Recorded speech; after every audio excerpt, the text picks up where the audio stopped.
Hi everyone, welcome to 7 Days of Devilish Dinner, day 5. So we're at the home stretch, 2 more days. Tonight I'm going to show you how to make the very last dish, and then the last 2 days are going to be different, but it's all going to be around the same devilish dinner theme. So tonight I'm going to show you how to make this Nightmare Before Christmas cake. And it is a double layer cake.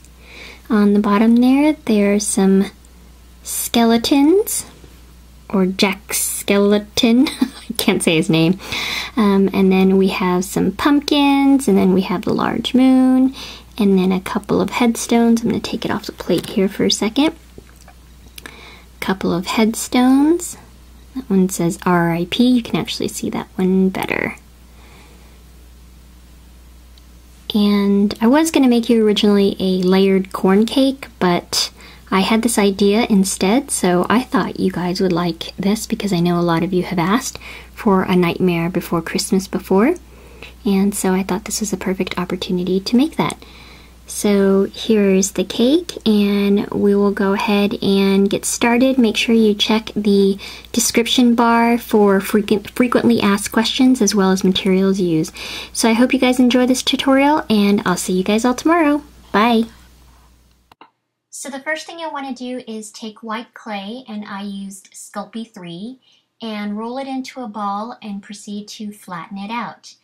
Then what you'll do is you'll want to make sure that it fits on whatever plate you're going to use or make, and that it's in proportion to everything else you've made throughout the week. So I'm just rolling it to adjust it, and you'll also notice that the cake is not flat or even. That's because I wanted to make it a little bit wonky or a little bit uneven. To make the skeletons that surround the bottom of the layer cake, just make a long snake, cut them in pieces, roll them into little balls, and then set them aside. With black Sculpey clay, I just rolled it really thin in my pasta machine, and I'm cutting strips for the bottom layer of the cake. You'll notice that I used white first in this tutorial and then black clay because I wanted to make sure that my white clay didn't get dirty like in the other tutorials.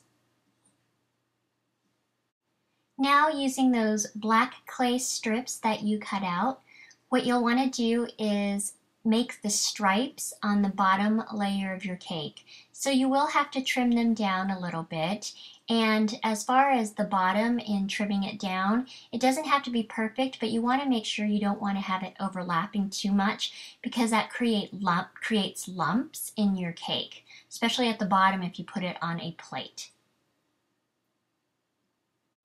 This is how the bottom layer of your cake will look. Now just set that aside and we'll go to the next step. Once you've added these strips to the bottom layer of your cake, you'll now go back to your white clay, and with those balls that you made, you'll start placing them around the bottom layer of the cake, making sure that you press firmly into the cake so that it stays on it once you bake it. You can use a little bit of TLS if you want, but I didn't. I just made sure I pressed it in firmly. So what I did was I rotated 5 small balls and then 1 large ball, and that large ball represented a skull. You can alternate that if you want, or just make smaller ones. It's really up to you. I just decided to do 5 small balls and then 1 large one for the skull. Here's an example of creating the sockets using a small ball end tool. If you don't have a ball end tool, just use something else.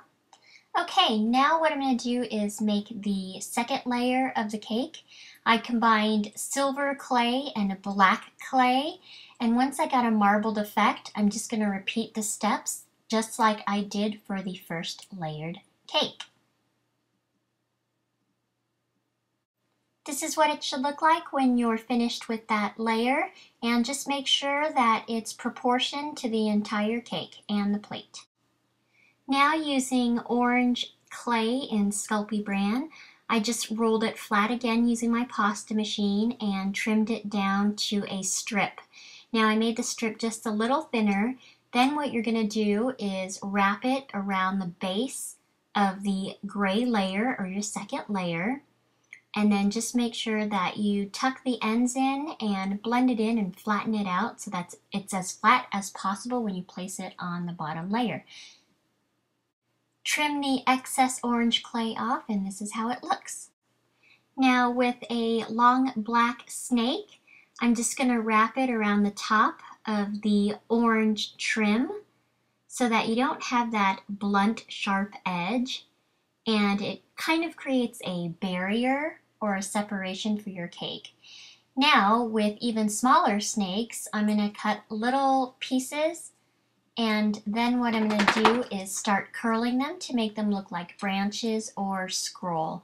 I'm only going to show you one example because this actually took the majority of the time up, so I don't want to waste your time and have you watch the entire process.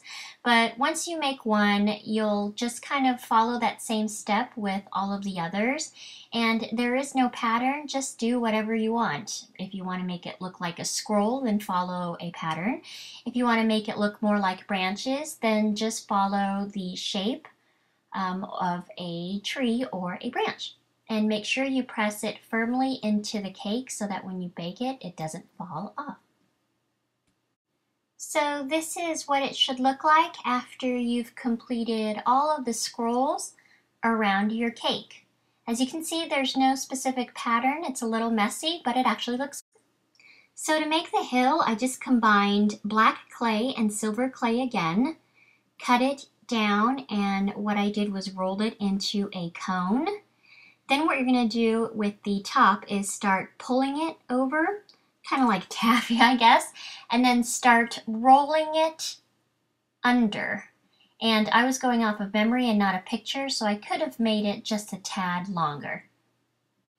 Once you've secured the hill to the top of the cake, just take a ball and tool, in this case I use a small ball and tool, and created a texture, similar to how I texture wood. Now to make your pumpkins, just take your orange clay, roll it into a long thin snake and cut them down and roll it into balls. Then what I did was I used my soft flat edge tool and created dents all around the pumpkin.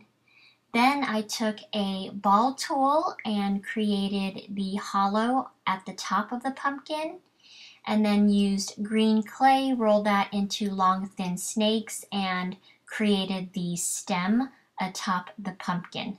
Now you may not see that step, but it's pretty self-explanatory.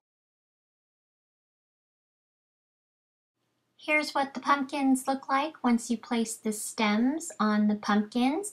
And again, just make sure that it's secured onto the cake either with TLS, Bacon Bond, or just pressing it in firmly. So the next step is to make your headstones. Now I didn't show this step because it's pretty self-explanatory again. Just take granite or gray clay, cut them down into very small rectangles and squares, and then just place them onto your cake. I just needed to save a little bit of time. Finally, to make the moon, I just used translucent clay, rolled it into a ball, flattened it out, and then in order to make sure that it's secure behind the hill, I actually used a headpin and secured it using a headpin and pushed it into the layered cake. So there is the headpin, and then I'm just going to cover the back of that headpin as well with another piece of scrap translucent clay and press it in firmly. You can use TLS to further secure it. So glaze it, or bake it, glaze it, and here is your completed Nightmare Before Christmas Halloween cake. I hope you guys enjoyed this tutorial. Sorry if the audio kept getting cut off. Again, I'm still learning, but I hope you guys have a lot of fun watching this, and I hope you have a lot of fun making it. I use a black Sharpie to write in the RIP and colored in the sockets of the skeleton.